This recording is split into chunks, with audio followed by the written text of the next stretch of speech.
Thanks to EA for inviting me to see Season 18 early. There are quite a few things that could really shake up the meta this season. You've probably seen the Revenant gameplay already, so we'll get to that and talk about his abilities in more detail later in the video. For now, let's talk about the things that I think will interest you the most about Season 18 that the devs haven't revealed yet. Firstly, the Disruptor rounds are coming back. It will go on the Alternator, but what's crazy is they're also bringing it to the Peacekeeper. For those that haven't used the Disruptor rounds, it does more damage to shielded targets. This thing in the past gave people literal nightmares and got nerfed 3 times and was still overpowered, so it's going to be interesting how it is in today's meta. The devs said that the PK won't get any damage changes, so it will be the current PK we have now with the Disruptor rounds on top, meaning we'll be able to hit some pretty high damage shots. Obviously, once a player's shield is broken, it's just going to do normal damage again to non-shielded targets.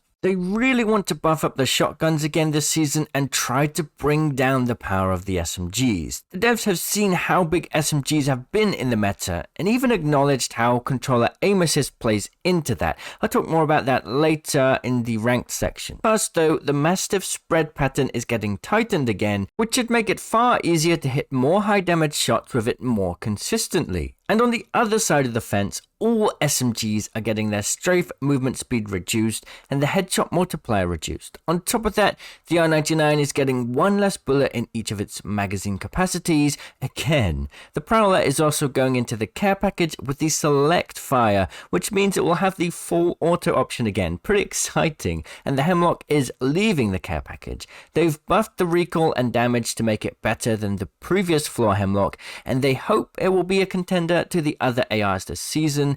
And well, I think that's unlikely because there won't be a Nemesis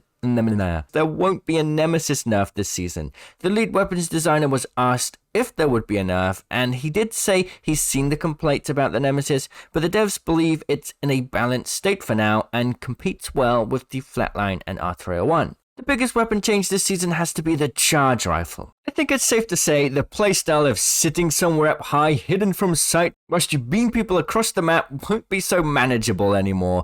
Rest in peace, charge rifle Dave, you'll be missed. Not really. This is good news, not gonna lie. So now the charge rifle is no longer hit scan. It will have a projectile and bullet travel time, and it won't have that pre-beam damage. Instead, you have to charge up for a set time and then it will fire. That one shot though will do far more damage than the previous charge rifle, and it will do more damage the further away the target is. This means it's now going to be a very high skill weapon with a big reward for those that can master it. I guess everyone else that was using the charge rifle will now go back to picking up the Spitfire. Happy days. The reload time and draw times have been brought down though to match the new change, and it will also take sniper mags and will take 1 ammo per shot. The lead weapon designer did say there are other changes coming, but we'll have to wait for the patch notes for that. Later on, we also heard that some ultimate timings and small changes for legends have been made too, but we'd have to wait for the patch notes, which will be next Monday, a day before the update. I'll be reacting to those patch notes in a video on this channel,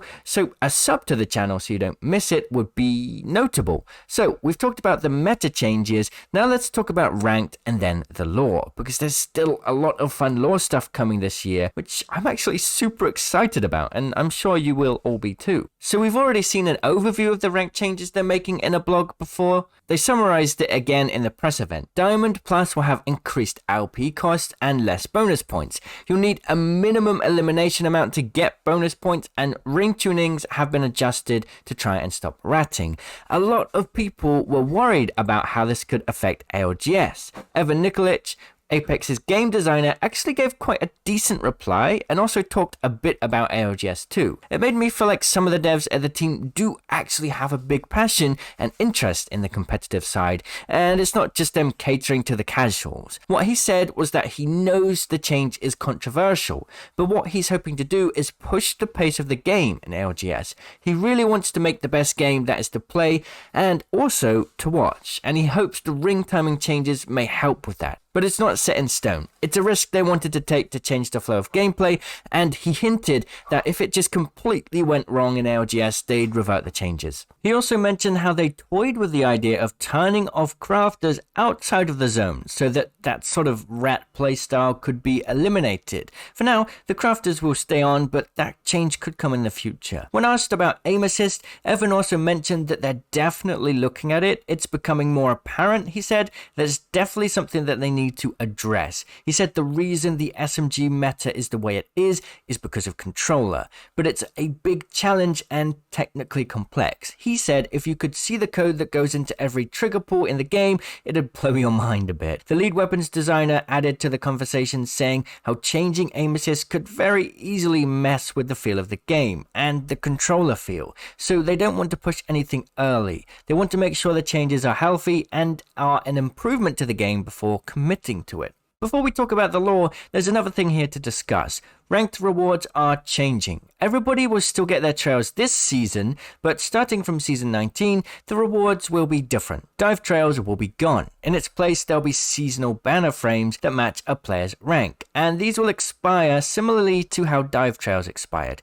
They do also have plans to make better ranked rewards, but that won't be for now. All badges will now be animated too, because the splits have gone. Let's talk about the lore next. The Kill Code cinematic series will have more episodes throughout the year, and we'll also get more in-game components in the game, and there'll be a big dramatic conclusion to the story near the end of the year. There will be a mission similar in scale to Thief's Bane in 2023, but not in Season 18. However, we will get other in-game lore stuff this season. We will also be getting Revenant quests that players will have to complete to unlock Revenant permanently. I don't know if they're actually quests or just quick challenges in game. We'll find out very soon. Speaking of Revenant, he's going free to play for everyone for the whole season and getting a massive rework. So, in the lore, Hammond Robotics and Eduardo are in a fight to control Revenant's head, and it's turned Revenant even angrier and more sinister. His new passive, Assassin's Instinct, is the same as before, but with some big improvements. You can now wall climb horizontally, and all players with low health in line of sight of Revenant will be highlighted at all times. If Revenant is the one to make the player low health, then they'll be marked for a short time for all on the team, and this mark will be seen through walls and catalyst ults. Revenant's tactical is called Shadow Pounce. It's a powerful leap forward, quite similar to Vantage, but without the cute bat. You can hold the tactical down to leap further, and it transitions very well into the passive. Revenant's ultimate is definitely the most powerful part of his kit. It's called Forged Shadows, and when activated, Revenant will create a large shadow shield around his upper body that can take 75 damage. If Revenant stops taking damage, it will regenerate, but during Revenant's ultimate, if Revenant gets a knock, 5 seconds will be added to the ult timer.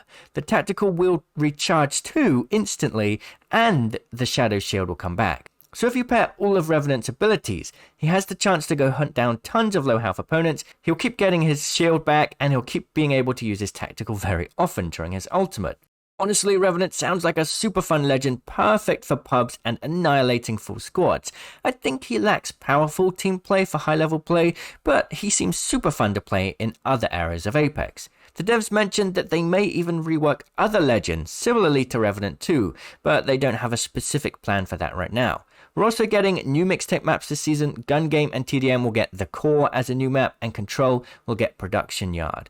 There are a few other small things to talk about. The devs didn't mention anything about a map update, so I don't think we're getting any this season. The Nemesis and Mozam with hammer points will go into the Crafter, and the R99 and Rampage will be back on the ground at the start of the season. And a lot of people asked this, Revenant skins won't change, and all previous skins, stats, and badges will be kept. They did tease something related to voice quips that will change though, but we'll have to wait till the season launches to know more about that.